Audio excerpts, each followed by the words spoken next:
Go for it. Do it. He's not gonna do it. Okay, he's got the recording. You got anything in mind? Just 200. That didn't work. I know. Oh, there it goes. Austin's a freaking idiot. He set off a freaking fire alarm.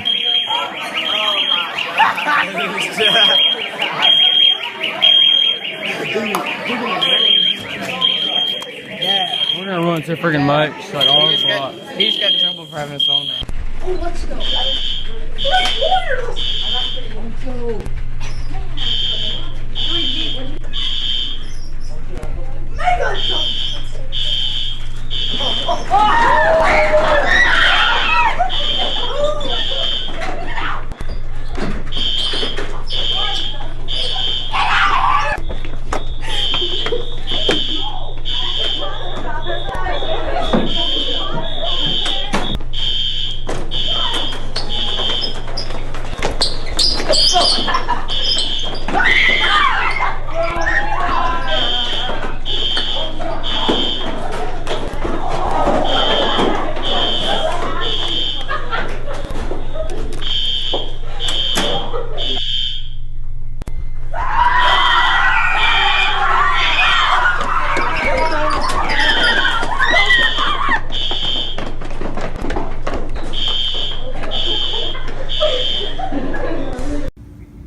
Okay, so we're in a hotel right now. My sister's gonna pull the fire alarm. Yeah.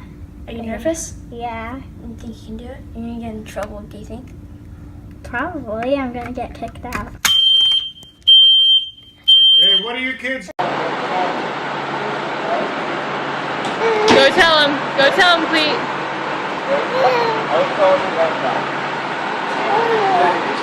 Hi there, Tommy.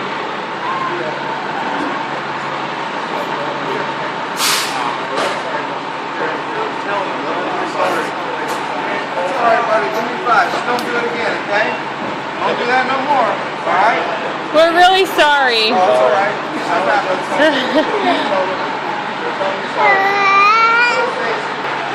Makes us show up. You know why we show up? There's a fire. So if there's no fire and we show up, it's not good. Okay? Can't pull it unless there's an emergency no more, okay? Got it? Give me something. Alright. We're sorry. How do you train students and teachers to prepare for a school shooter? Well, often by pretending there actually is one. These drills may help, but the drama can be intense, even if it's all an act. And it's not just the kids who say they're scared. Here's ABC's David Wright. I'm gonna kill everybody! Nobody's getting out of here! It's every parent's worst nightmare, an active shooter on campus, threatening to kill innocent kids. In this case, just a drill, but a terrifyingly realistic drill. And that's now an issue. How do you strike a balance between preparing kids and scaring the pants off them?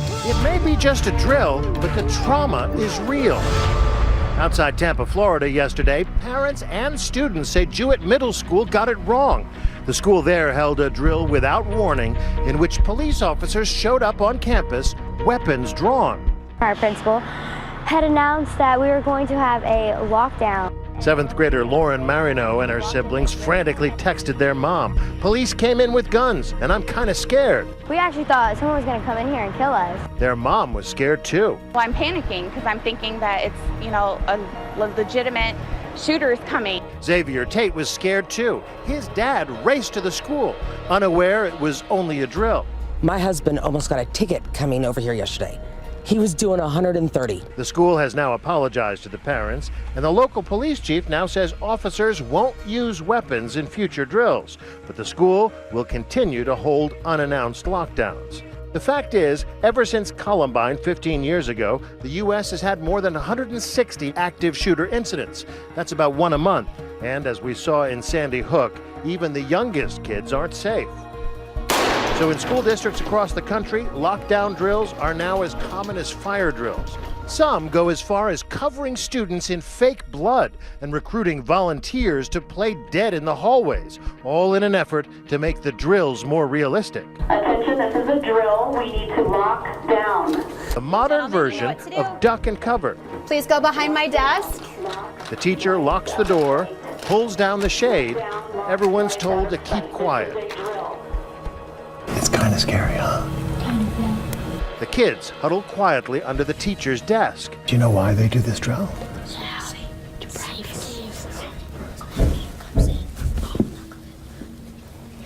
Do you worry that this scares students? We do, but we practice enough that we hope that students are as staff is, getting used to the idea. We have to. How long do these go on for? 5 minutes, I think, is maybe the longest we've ever had. The teacher in one classroom we visited in Colorado fully supports these drills. Holly Carpenter is a graduate of Columbine High School. When you look at those kids, are you always thinking somebody could come and take away their lives like that? No. When I look at those kids, I think how great they are. I think how lucky I am to teach them. And I think about, I wonder what they're going to be like when they grow up. That day changed her life. It's why she eventually went into teaching, and it's why she takes these drills very personally. I always get the lump in my throat because it's not about the flashbacks of Columbine or any of that for me. It is about the thought, see, I'm getting it now. It's about the thought of anyone even wanting to hurt me kids.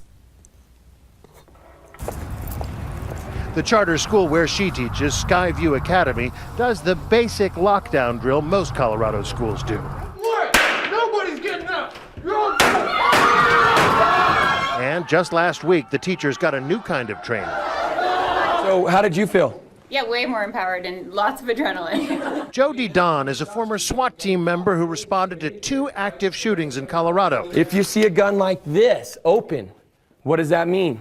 He's teaching them how to recognize when the shooter is reloading his gun. He's out, right? And teaching them defense tactics. Oh, there you go. Good, good. How and when to pounce. Cowboy approach? Sure. But may it save a life?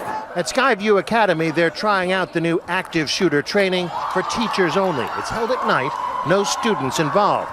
In the gym, Jody Don and his trainers are teaching the teachers how to take down a shooter. The atmosphere, boisterous would be an understatement. The teachers, including Holly Carpenter, are loving it. You think in real life you could do it? Or it doesn't matter? But not all teachers support the staging of active shooter drills at schools. Last month, a pre-K teacher from Virginia wrote an op-ed that quickly went viral. She writes, "We are rounding up and silencing a generation of school children and terrifying those who care for them. It's time to stop rehearsing our deaths and start screaming." Of course, the pretend gunman we saw isn't really fighting back. I asked Joe D. Don about that. But is the 100-pound teacher or student really going to be able to take down the 200-pound gunman?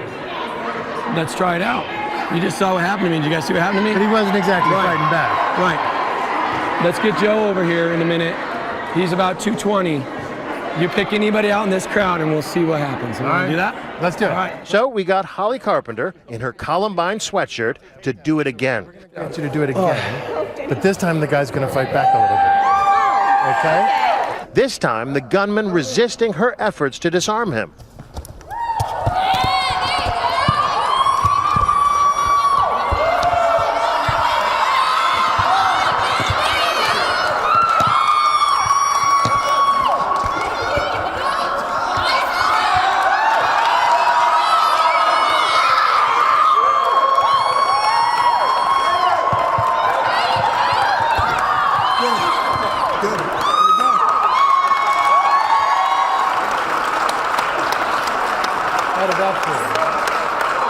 Really good.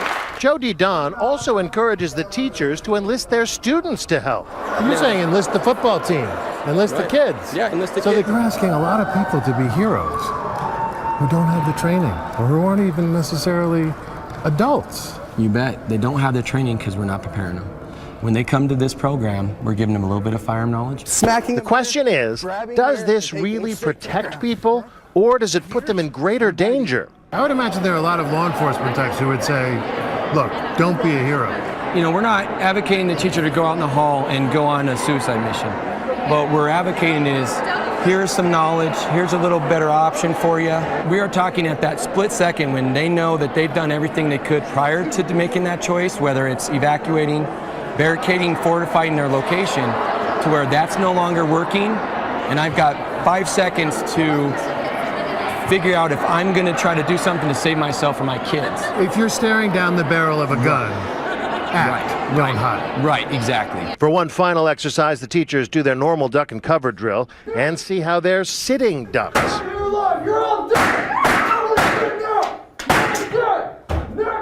Then everyone gets something to throw. In this case, a tennis ball, but in real life, it might well be a hole punch or a desk chair or a dictionary.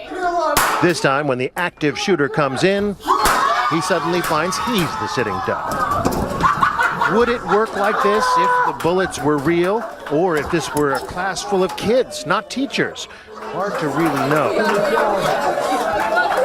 To a kid, a scene like this could feel terrifyingly real and leave behind a lasting impression, but one that might save a life when it matters most. I'm David Wright for Nightline in Highlands Ranch, Colorado.